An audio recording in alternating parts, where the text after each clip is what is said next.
Recall that we can solve a system of two equations and two unknowns by graphing both equations and finding the points of intersection of the graphs. This is from Algebra 1. We can also solve a system using the algebraic methods of substitution or elimination. In the next examples, we'll see how these techniques can be used with systems that include a quadratic equation. So suppose I wanted to find the solution to the following system of equations. In other words, I'm looking for values of x and y that not only make the first equation true, but also make the second equation true. But notice that the first equation represents a circle with center 1, 1 and a radius 4. And that the second equation, y equals x plus 4, represents a line with a slope of 1 and a y-intercept of 4.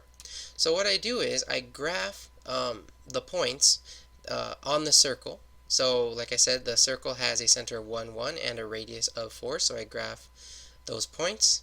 Notice that all of these points will therefore satisfy the first the first equation in the system, whereas all of these points on this line all satisfy the equation y equals x plus 4, since this line has a y-intercept of 4 and a slope of 1. But notice here, I'm looking for the points that make both equations true. In other words, I'm looking for the points that are both on the circle and on the line. Well, those are precisely these points here.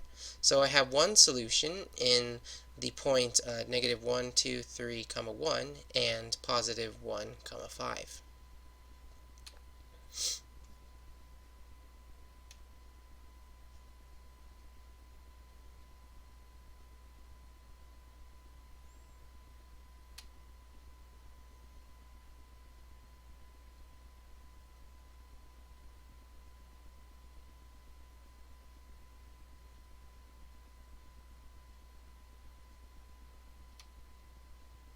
Alright, so let's take a look at this system of equations. Notice once again we have a circle and a line.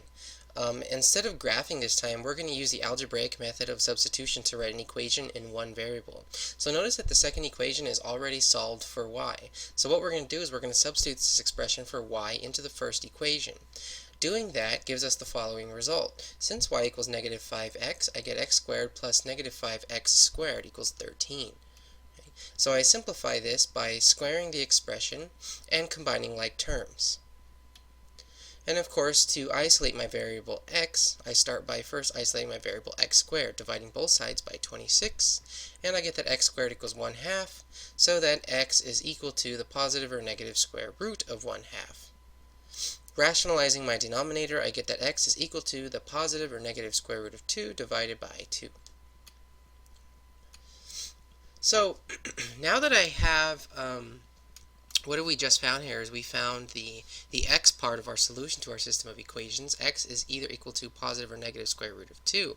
So notice that the second equation is going to give us the information we need to know the y-coordinate of our solution as well, because y has to be equal to negative 5 times x. So I just substitute these values for x into the second equation. So when x equals square root of 2 over 2, then according to the second equation in the system, y has to be equal to negative 5 square root of 2 over 2. And when x equals negative square root of 2 over 2, y has to be equal to positive 5 times square root of 2 over 2. So the solutions of the system are the following.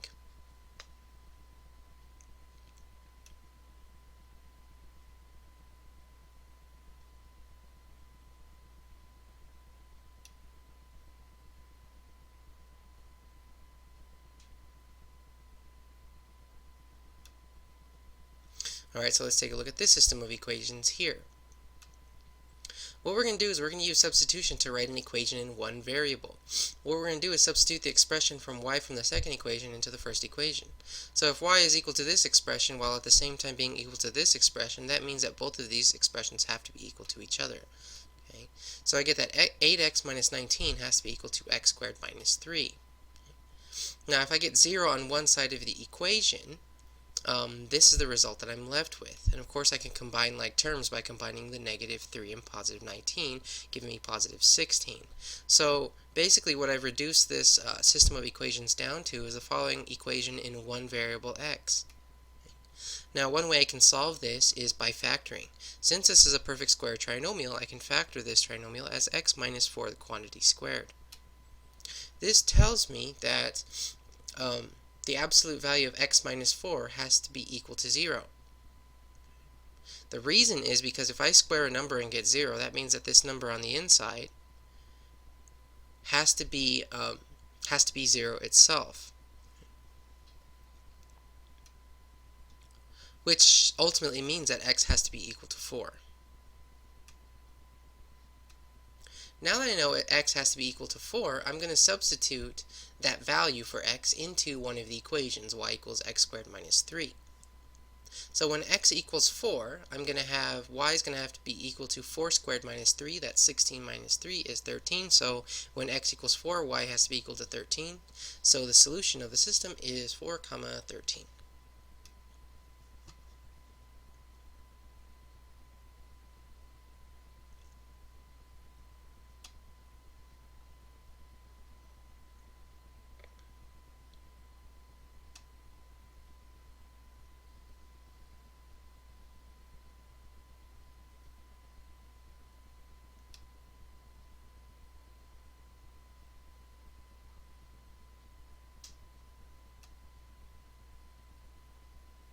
Okay, so in this lesson we learned how to write and use equations of circles in the coordinate plane and how we could use those to solve systems of equations.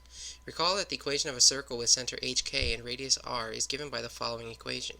Equations of circles can be used to find whether points lie on a circle and to solve some systems of equations.